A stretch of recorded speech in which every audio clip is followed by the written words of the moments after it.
Cette semaine, Méditerranéo s'intéresse pour commencer à l'approvisionnement et à la gestion de l'eau sur l'île de Porquerolles, dans le sud de la France. Nous irons ensuite au Liban pour découvrir le maté, une boisson à base d'herbe venue du nord de l'Argentine. En Tunisie, le port de la Chéchia est toujours bien ancré dans le pays. Enfin, pour la séquence mémoire, une évocation des conséquences de l'agriculture intensive dans le parc de Las Tablas, en Espagne.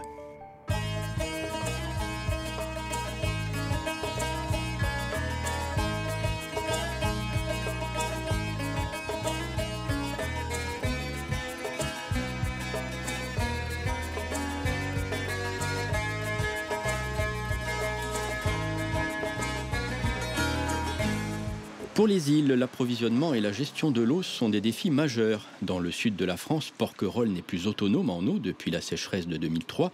Du coup, des mesures alternatives ont été mises en place par le parc national de Porquerolles, d'autant que Porquerolles accueille chaque année 1 million de touristes.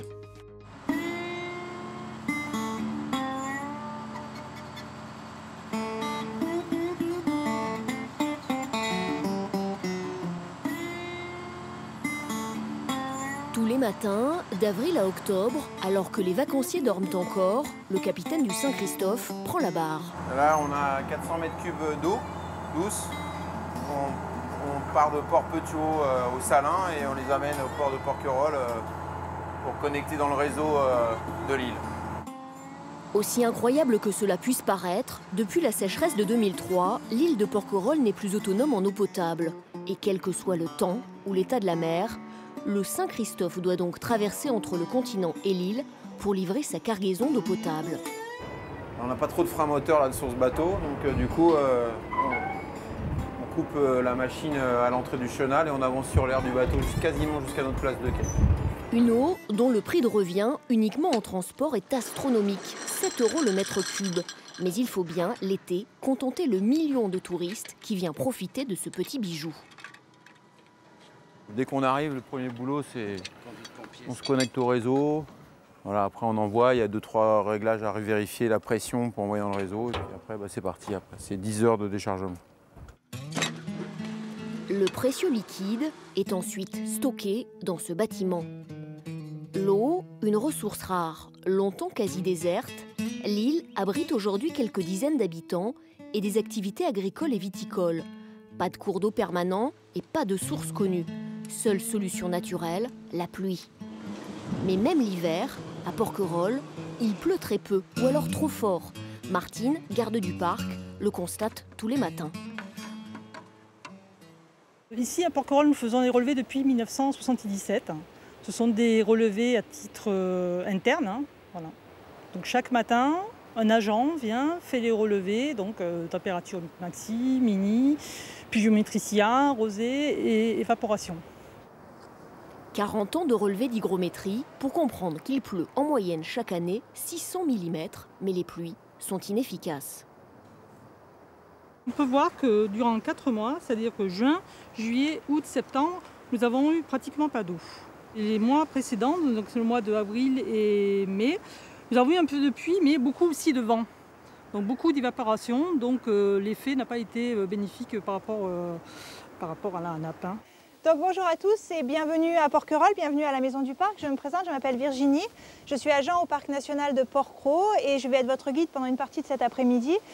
Petite leçon d'économie d'eau auprès des touristes de passage. Ce sont eux, les plus importants consommateurs de l'île. Pour eux, il a fallu mettre au point un plan de bataille afin de gérer l'eau sur tous les fronts. La consommation hivernale quotidienne sur l'île de Porquerolles, c'est à peu près 80 mètres cubes. La consommation estivale quotidienne, c'est à peu près 600 mètres cubes. Le fait d'avoir un petit territoire comme ça, c'est un peu un laboratoire à ciel ouvert. On a des problématiques qui sont très propres à l'île, mais qui peuvent aussi être reportées sur le continent. En route pour une explication sur les solutions. Ce lagunage, par exemple, il permet d'améliorer le travail de la station d'épuration située juste à côté. L'eau va suivre un circuit de 30 jours au travers des 3 bassins que nous allons voir ici et perdre dans le dernier bassin plus de 80% de sa teneur en azote, en nitrate et en phosphate. Donc un traitement tertiaire qui est très important. Alors on s'arrête ici une petite minute. Et grâce à ce lagunage, il y a un double réseau d'eau sur l'île. Au niveau des parcelles, vous allez retrouver ce qu'on appelle le réseau bleu et le réseau rouge. Le réseau bleu, c'est l'eau potable. Le réseau rouge, c'est l'eau recyclée de la station d'épuration. Elle va servir à l'arrosage des légumes et des arbres fruitiers. Un peu plus loin, Virginie va raconter aux touristes comment les nappes phréatiques de l'île ont été polluées par l'eau salée. Notre point numéro 1, le puits des Oliviers. Par système de densité, l'eau de mer est plus dense que l'eau douce, donc en général elle a tendance à passer sous l'eau douce. Quand l'eau douce se retire, c'est-à-dire quand il n'y en a plus suffisamment, eh bien l'eau de mer prend sa place et rentre de plus en plus haut, de plus en plus loin dans les terres, jusqu'à la nappe, ce qui fait que l'eau devient saumâtre. On appelle ça un biseau d'eau salée. Dans ce domaine, l'expérimentation la plus extraordinaire se passe de l'autre côté, dans la même commune, mais sur le continent. Ailleurs, la problématique est la même. Les nappes phréatiques ont été épuisées à force d'être pompées. Et là aussi, des biseaux d'eau salée sont apparus. Donc sur cet ensemble-là, on a changé le capteur de pression. Parce qu'on avait un petit souci de calibre. L'an dernier, la ville d'Hyères a mis au point avec l'aide de Suez une technique unique au monde, Aquarenova. Entre novembre et avril, 50 litres à la seconde sont puisés dans ce petit fleuve côtier. L'eau, d'abord analysée, va ensuite faire 2 km dans un tuyau sous la terre pour être réinjectée dans la nappe. Juste ici. Ah bah c'est bien là, on tâche d'équilibrer les deux bassins, mais... Voici donc l'eau puisée tout à l'heure dans le petit fleuve. Et à partir d'ici qu'on commence réellement la réalimentation nappe. Cette réalimentation nappe, elle s'opère comme ça se passe dans la nature, c'est-à-dire par filtration lente à travers un massif filtrant que vous pouvez voir ici et qui permet à cette eau de surface d'acquérir une qualité d'eau souterraine. Une innovation unique au monde qui a coûté 2,8 millions d'euros. Qui paye? Eh bien, c'est un projet qui est amorti sur une douzaine d'années, qui est intégré au prix de l'eau potable qui est payé par chaque habitant de la commune. Le prix de l'eau est de 3,50 € le mètre cube, un peu en dessous de la moyenne nationale. Impossible pourtant de mettre cette technique en place à Porquerolles. Il n'y a pas de cours d'eau, mais les élus de la ville étudient d'autres solutions. Une des solutions envisagées, ce sera en effet d'alimenter l'île de Porquerolles à partir du continent par une canalisation sous-marine qui est posée à même le sol ou enfouie pour pouvoir alimenter toute l'année l'île à partir de la nappe souterraine du continent. Un sea line, une sorte de cordon ombilical pour approvisionner l'île. Un projet encore à l'étude. Un jour, peut-être, Porquerolles sera à nouveau autonome. Mais l'eau restera à jamais un bien unique et rare à préserver.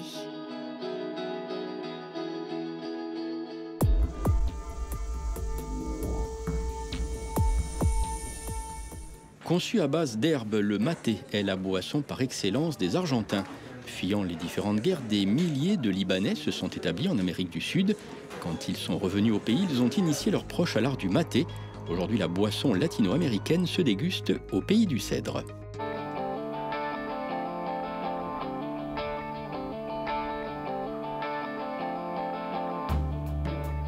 Avec ses montagnes verdoyantes et ses sommets enneigés, on le surnomme la Suisse du Moyen-Orient. Mais le Liban peut être encore plus exotique. Dans ce village niché dans les montagnes du Chouf, comme tous les matins, Atef Hassani démarre sa journée en se préparant un maté, une boisson à base d'herbes venues du nord de l'Argentine. Ah, comme c'est bon! Un breuvage qu'il partage aujourd'hui avec ses deux frères, dans les règles de l'art, dans un récipient typiquement argentin et avec une bombicha, cette petite paille en métal qui permet de filtrer l'herbe. Ici, dans notre région, on dit que si on veut vraiment bien accueillir quelqu'un, on lui sert du maté. Si on ne le fait pas, ça veut dire qu'on veut que le visiteur parte vite. Quand on prépare un maté à un invité, ça permet d'allonger sa visite, ça permet de discuter plus longtemps. Quand on sert du café à quelqu'un, au contraire, la visite est écourtée. Le maté est bien plus convivial. Les frères Hassani sont des descendants de Libano-Argentins. Ils ont grandi dans les grands espaces de la Patagonie argentine, à 14 000 km du Liban. Une destinée familiale à l'autre bout du monde, qui commence en 1922, quand leur grand-père, Fares Hassanieh, quitte le pays du cèdre pour s'installer en Argentine. Nous sommes quelques années seulement après la chute de l'Empire ottoman, quelque temps seulement après la Première Guerre mondiale. Ils fuyaient la guerre. Ils voulaient trouver un endroit plus sûr. Beaucoup de personnes de notre village sont parties à ce moment-là. Ils s'associaient, mettaient un peu d'argent en commun et se lançaient dans une affaire là-bas. Comme eux, des dizaines de milliers de personnes feront ce voyage. Les guerres qui secouent le Liban tout au long du XXe siècle vont encourager ce flux. Aujourd'hui, la communauté libanaise d'Argentine est estimée à 1,5 million de personnes. Mais pour les frères Hassanieh, l'appel du Liban aura été trop fort. De retour dans le pays de leurs ancêtres, ils n'oublient pourtant rien de leur jeunesse argentine. Notre cœur vibre pour l'Argentine. Mes 2 enfants sont nés là-bas.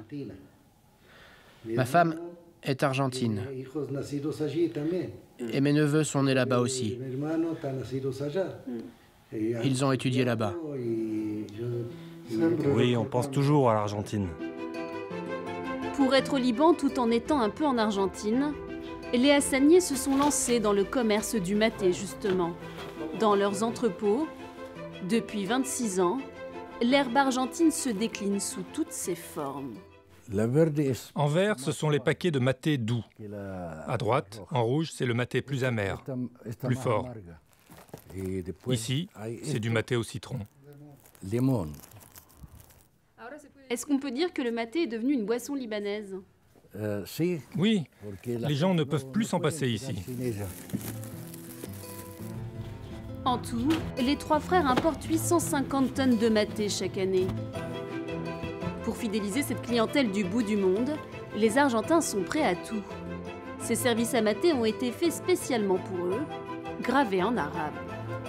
Aujourd'hui, l'entreprise des frères Hassanieh emploie une dizaine de personnes, comme ses livreurs. Tous les jours, ils approvisionnent une région du Liban. Aujourd'hui, c'est la Bekaa. Demain, ce sera ailleurs.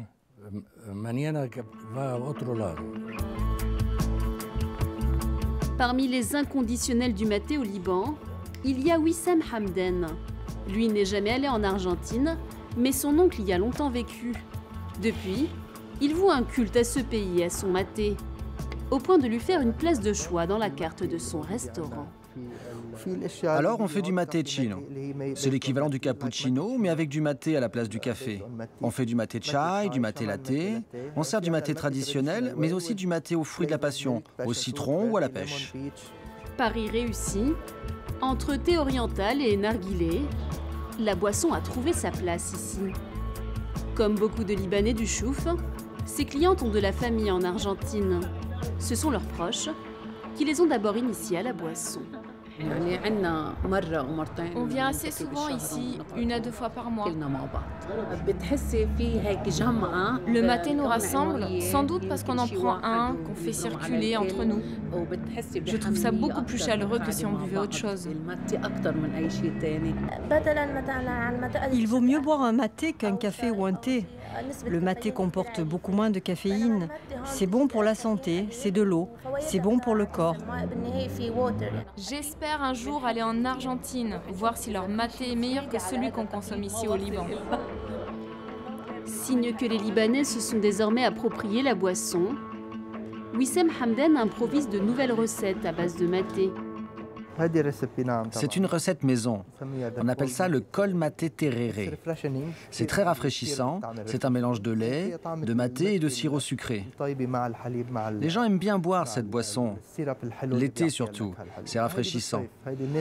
On prend ça quand on n'a pas envie d'une boisson chaude.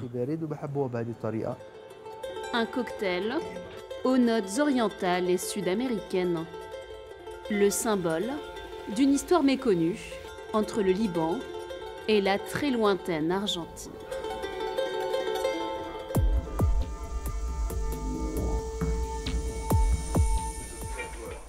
La chéchia est le couvre-chef national de la Tunisie, porté par de nombreux musulmans.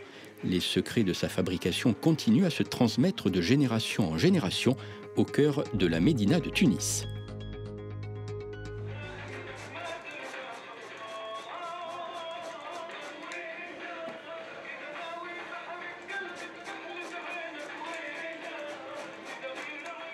Des gestes ancestraux, répétés des milliers de fois par jour.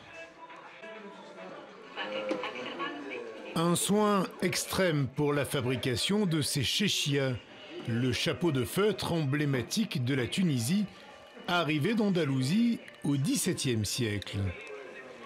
Ici, le savoir-faire se transmet de génération en génération.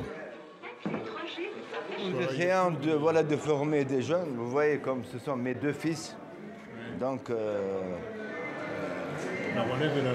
elle est assurée, j'espère. Nous pensons à l'avenir. Il y a un proverbe arabe qui dit « Ils ont semé pour qu'on mange et nous on sème pour qu'ils mangent ». La chéchia a-t-elle un avenir ? Au cœur de la Médina, l'ancienne ville de Tunis, à Feth Belhadj, chéchia vissait sur la tête un nez persuadé. Avec son association Assoir al-Médina, les enceintes de la Médina, il tente de préserver et de mettre en valeur le patrimoine historique de la vieille ville. Alors, dans ce café traditionnel, la conversation va inévitablement porter sur la chéchia.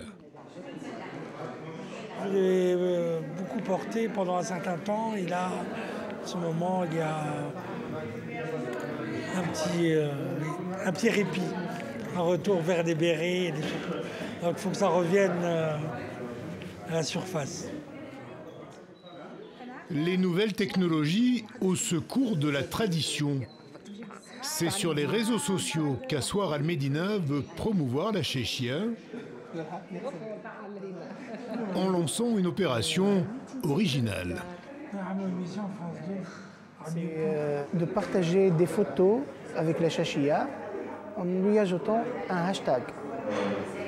En fait, la chéchia qui fait partie de notre patrimoine et de notre identité. On veut encourager les jeunes à porter la chéchia ou bien l'offrir à un de leurs proches. C'est ici, dans les ruelles de la Médina, que bat le cœur de Tunis. Ah oui, c'est l'artère principale où on vend tous les artisans et les artisanats. C'est par ici. Afed nous conduit chez l'un des 30 artisans chaouchia. Ils étaient 4 fois plus il y a 35 ans. Mehdi Troudi est l'héritier d'une dynastie et il nous raconte comment se fabrique la chéchia. Le chéchia, c'est fait avec de la laine peignée, avec des lames comme ça, avec 2 fils. Il y a les femmes qui font avec 5 aiguilles. Ça devient une sorte de bonnet, une grande bonnet.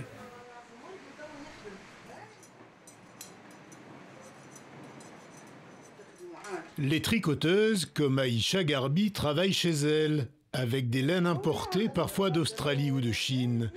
La confection d'un bonnet, le kabou, prend environ 1 heure.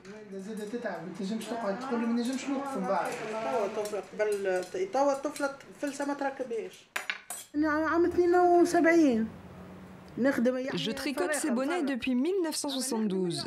Je travaille depuis l'âge de 9 ans. La chéchia ne m'a jamais quittée. Même lorsque je ne travaille pas, je garde l'ouvrage à côté de moi.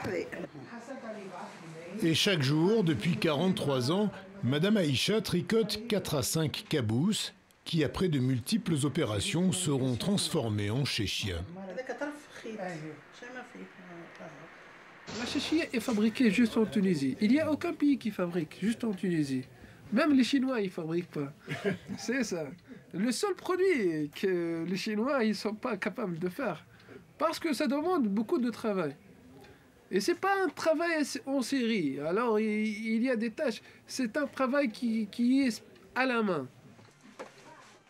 5 tonnes de chéchia sont produites chaque année à Tunis.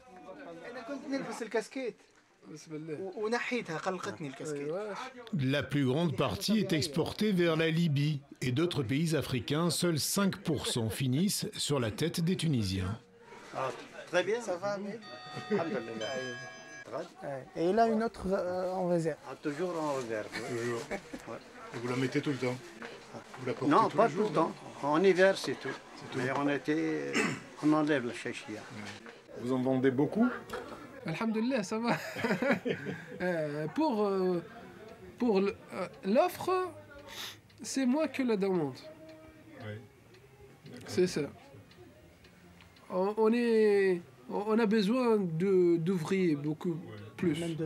Main d'œuvre qui est spécialisée, qui maîtrise bien les tâches du chachia.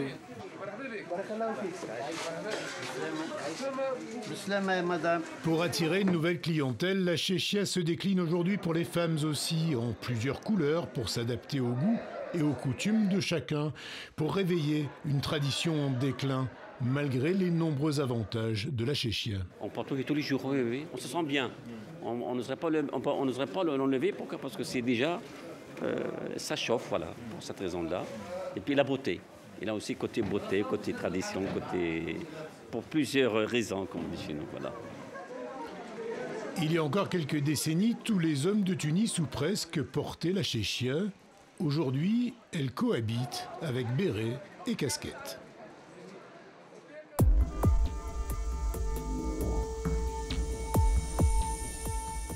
Pour la séquence mémoire, cap sur le centre de l'Espagne. Dans la Mancha, le parc national de las Tablas de Daimiel regroupait 2000 hectares de zones humides, paradis des pêcheurs d'écrevisses.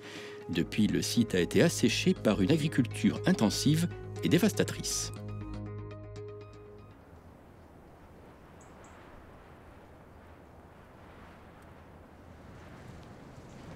Regarde l'embarcadère. On l'a fait là pour amarrer les bateaux. L'eau arrivait jusque-là. Quand il y avait beaucoup d'eau, l'eau arrivait jusque-là.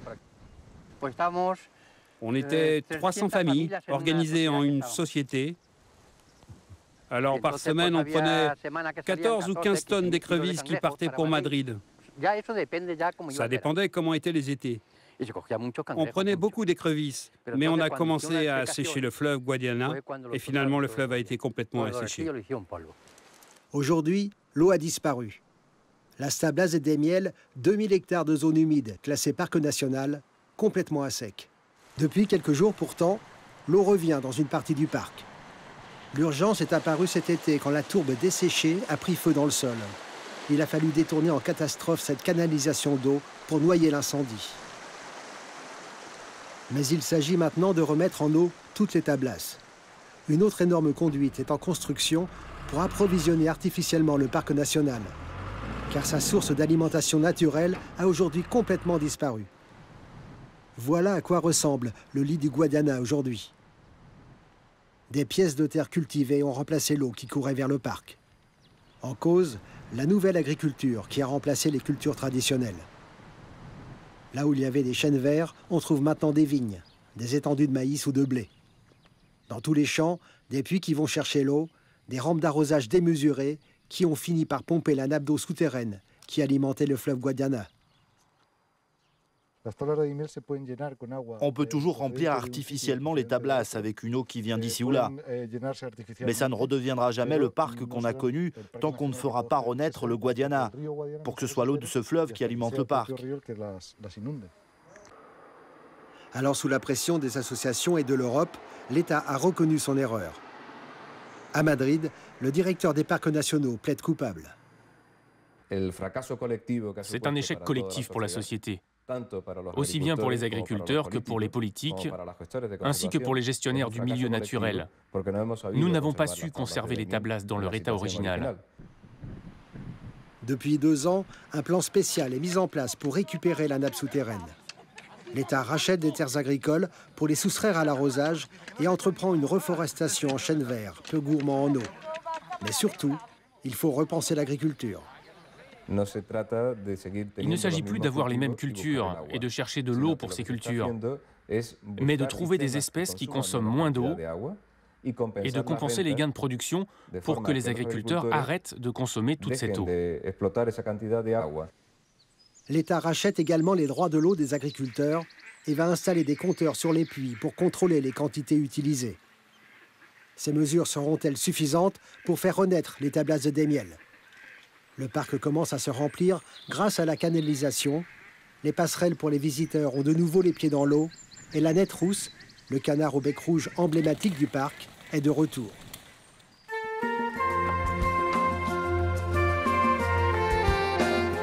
Méditerranéo est terminé pour cette semaine. Rendez-vous très bientôt pour de nouvelles découvertes en Méditerranée.